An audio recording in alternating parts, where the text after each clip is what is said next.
அந்த அப்பா என்ன பண்ணுறாரு, ஹைகோர்ட்டுக்கு வராரு. அவர் சொல்கிறாரு, என்கிட்ட வேலை இல்லை, நான் அன்எம்ப்ளாய்டு, என்கிட்ட இந்த ஒரே ஆட்டோ ரிக்ஷா நான் வித்துட்டேங்கய்யா அப்படின்றாரு.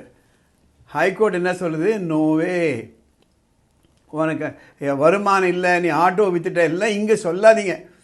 மேரேஜ் பண்ணியாச்சுன்னா அதனால் வரக்கூடிய விளைவுகளுக்கு நீங்கள் பொறுப்பேற்கணும். It's a social responsibility, it's a legal responsibility. அதனால் நீங்கள் கொடுக்க வேண்டிய அந்த மெயின்டெனன்ஸை உங்கள் குழந்தைகளுக்கு கொடுத்து தான் ஆக வேண்டும் என்று ஒரு ஜட்ஜ்மெண்ட். நம்ம உரிமைகளை நாம் தான் எடுத்து சொல்லி வழக்காடி போராடி மீட்டு எடுக்கணும். போய் கேட்டால் கொடுத்துருவாங்களா? என்ன சொல்லுவாங்க, எங்கே போய் சொல்லிக்கிறியோ சொல்லிக்கோ அப்படின்னு சொல்லுவாங்க. அதனால் எந்தெந்த உரிமையை எங்கே போய் எடுத்து எப்படி எடுத்து சொல்லி யாருக்கிட்டேருந்து ஆர்டர் வாங்கணும்ன்ற சூட்சமும் நமக்கு தெரியணும். அது எல்லாருக்கும் தெரியறது கிடையாது. அதனால தான் உரிமை அறிவோம் சட்டம் தெளிவோம் என்ற இந்த பகுதிகளை நான் போட்டுட்டு வரேன். நான் ஏற்கனவே பலமுறை சொல்லியிருக்கேன், இந்த பதிவுகளெல்லாம் மெத்த பிடித்த வழக்குரைஞர்களுக்கு அல்ல. என் உரிமையை காப்பாற்றிக்க முடியலையே என்று ஒரு ஹோப்லெஸ்ஸாக அல்லது ஒரு ஹெல்ப்லெஸ்ஸாக இருக்காங்களே அவங்களுக்கு இந்த செய்திகள் போய் சேரணும். இந்த பகுதி உங்களுக்கு பிடிச்சிருக்கு, உபயோகமாக இருக்குன்னா உடனே கமெண்ட் பாக்ஸில் போட்டு எஸ் என்று பதிவிடுங்க. ஏனென்றால் இப்போ இது நிறைய பேர்களுக்கு போய் சேரும். இப்போது மேரேஜ் பண்ணிடுறாங்க, குழந்தைய பற்றின்றாங்க. மேரேஜ் பண்ணிக்கோன்னு எந்த ஒரு சட்டமும் சொல்லலை. மேரேஜ் பண்ணிக்கலைன்னா உங்களை சட்டப்படி தண்டிக்க முடியாது. அதேபடி குழந்தைகளை பெற்றுக்கலை அப்படின்னா எந்த சட்டமும் உங்களை தண்டிக்காது. You can remain a bachelor or a spinster. You need not beget children. Please understand, there is no legal obligation. சட்டபூர்வமாக நீ மேரேஜ் பண்ணிக்கணும், குழந்தைகளை பெற்றெடுக்கணும், சட்டபூர்வமாக எந்த ஒரு கம்பல்ஷனும் கிடையாதுங்க. ஆனால் மேரேஜ் பண்ணிக்கிட்டு குழந்தையை பெற்றெடுத்து விட்டீர்கள் என்றால் அதனால் வரக்கூடிய ஆப்ளிகேஷன் கடமைகளிலிருந்து நீங்கள் தப்பிக்கவே முடியாது.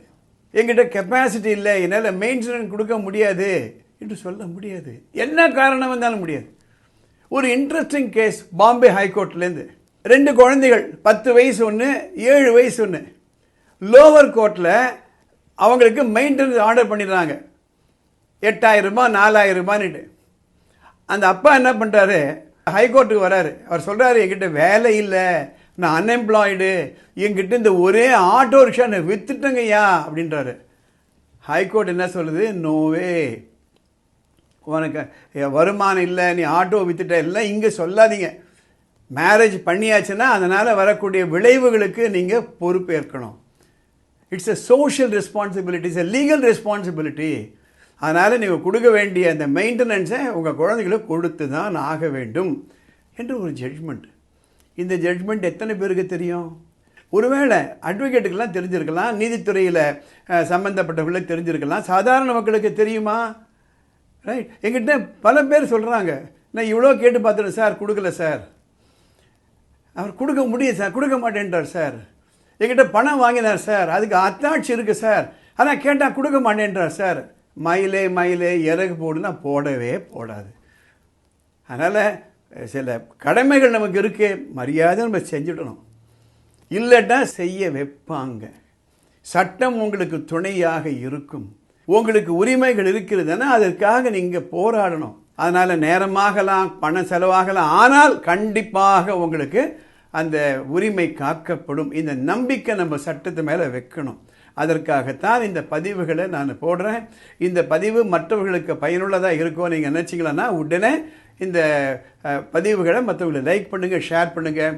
உங்களுக்கு சட்டம் சம்பந்தப்பட்டோ அல்லது கல்வி சம்பந்தப்பட்டோ ஏதாவது குழப்பங்கள் இருந்ததுன்னா மேலே ஒரு வாட்ஸ்அப் நம்பரை போகுதுங்க, அந்த நம்பருக்கு ஒரு மெசேஜ், டெக்ஸ்ட் மெசேஜோ அல்லது வாய்ஸ் மெசேஜோ அனுப்பிச்சிங்களா அதை பார்த்துட்டு வரக்கூடிய பதிவுகளை அதை பற்றி நான் கருத்துக்களை போடுவேன்.